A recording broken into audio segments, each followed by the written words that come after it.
நைட்டில் தூங்கும்போது pulse BP குறையணும்.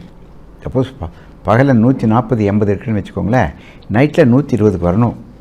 Blood pressure patient நீங்கள் 160 இருந்ததுன்னா நாக்டர்னல் டிப்பு நைட்டு 12 மணிக்கு நீங்கள் நல்ல தூக்கமாக இருந்தால் பிபி கண்டிப்பாக குறையணும்.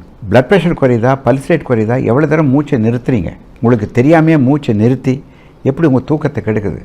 தூக்கத்துக்கு இந்த வேவ்ஸ் எல்லாம் alpha waves, beta waves, theta waves, இது கம்ப்ளீட்டாக ஸ்டடி பண்ணுறதுக்கு 8 மணி நேரம் ஆகும். தெல் give you reading and then give.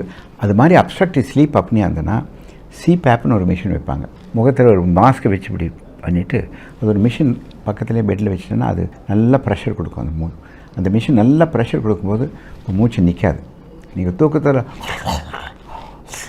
அப்படிங்கிறதுக்கு மேலே அந்த மூச்சு ஃபாஸ்ட்டாக உள்ள பம்ப் அடிக்கிற மாதிரி காற்று அடிக்கும், நல்லா நிம்மதியாக தூக்கம் வரும்.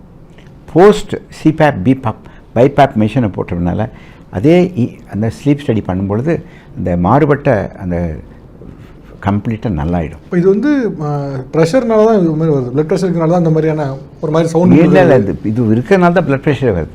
குரட்டே ஓடுறவங்களுக்கு கண்டிப்பாக ஸ்லீப் ஸ்டடி பண்ணணும். ஸ்லீப் ஸ்டடி பண்ணும் பொழுது என்ன வித்தியாசங்கள் வருது, பேராமீட்டர்ஸ் என்னெல்லாம் மாறுது, உங்கள் உடம்புல என்ன விதமான பேராமீட்டர்ஸ் வருது, அது உடம்புக்கு ஊர் விளைவிக்கக்கூடுமா, ஹார்ட் அட்டாக் கண்டுபிடிச்சிடலாம். ஸ்லீப் ஸ்டடிங் அது எப்படி இசிஜி எடுக்கிறோம், எக்கோ கார்டியோகிராஃப் பண்ணுறோம், ட்ரெட்மில் பண்ணுறோம், பேத்லாப் செக் பண்ணுற மாதிரி இது ஒரு respiratory obstructive study. Obstructive sleep apnea. அப்னியாங்கிறது மூச்சு நிறுத்துறது. தூங்கும்போது மூச்சு டப்பு நிறுத்தினா பதட்டப்பட்டு எழுந்திரிச்சுவாங்க.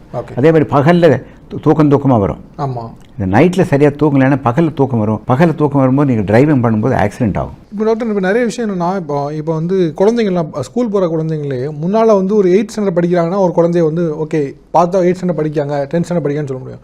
இப்போல்லாம் வந்து ஸ்கூல் படிக்கிற குழந்தைங்க ரொம்ப மெச்சூர்டாக தெரியுறாங்க.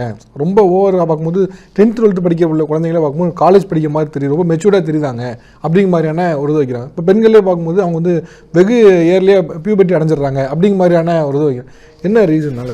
முன்னெல்லாம் வயசுக்கு வர்றதுங்கிறது மெனார்கேங்கிறது பியூபர்ட்டி வர்றது 16 வயசு 17 வயசு தான் வருவாங்க. இப்போல்லாம் 13 வயசுலேயே வந்துடுறாங்க. நீங்கள் சொல்கிறது கரெக்டு தான்.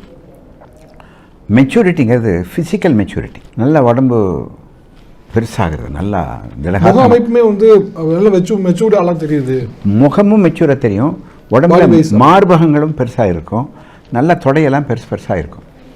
இது மெச்சூரிட்டி நான் சொல்ல மாட்டேன். ஏன்னு கேட்டிங்கன்னா, முகத்தில் ஒரு தெளிவு எப்போ வரும்னா ஞானம் வரும்போது தான் தெளிவு வரும். பெண்களுக்கு கல்யாணத்துக்கு முன்னால் இருக்க ஞானத்தை விட ஒரு 2 குழந்தைகள் பெற்ற பின்னால் தான் அவங்களுக்கு உலகம்னு என்னென்னு தெரியும். இப்போது என்ன பண்ணுறோம்னா, குழந்தைகளுக்கெல்லாம் எல்லா விதமான இந்த வீடியோஸை பார்க்க வச்சிடறோம், டெலிவிஷனில் பார்க்க வச்சிடறோம். டெலிவிஷனில் வரக்கூடிய இந்த காதல் சம்பவங்கள் எல்லாம் அவங்க உண்மையாகவே நினைக்கிறாங்க. இந்த எத்தனையோ சைட்ஸ் இருக்குதுங்களா, போர்னோகிராஃபிக் சைட்ஸ் இருக்குது. இதில் பார்க்கும்பொழுது எத்தனையோ புக்ஸ் படிக்கிறாங்க, என்னென்னமோ டிஸ்கஸ் பண்ணுறாங்க. உங்கள் குழந்தை என்ன டிஸ்கஸ் பண்ணுறாங்கன்னு உன்னிப்பாக கவனிக்கும்போது அடல்ட்ஸ் 30 வயசு இருக்குது, 25 வயசு இருக்கவங்க டிஸ்கஸ் பண்ணுறதெல்லாம் 12 வயசில். என்னங்க கேரளாவில் பார்த்தீங்கல்ல, ஒரு 15 வயசு பொண்ணு கர்ப்பமாயிட்டா, 14 வயசு பையன் ஆண் பெண் உறவு. ஹைகோர்ட் இன்டர்ஃபியர் பண்ணி அந்த குழந்தைக்கு கர்ப்பத்தை கலைக்கக்கூடாதுன்னு சொல்லி ஆர்டர் போட்டு பிற்பாடு 4 வருஷம் 5 வருஷம் ஆன பின்னால் கல்யாணம் பண்ணலாம்னு சொல்லி ஆர்டர் போட்டிருக்காங்க. 13-14 வயசில் ஆண் பெண் உறவு என்ன தெரியும்னு கேட்குறேன். அதனால் நீங்கள் சொல்கிற மெச்சூரிட்டி அப்படிங்கிறது மென்டல் மெச்சூரிட்டி தான் முக்கியம். முகத்தில் நீங்கள் தெளிவு இருக்கலாம்.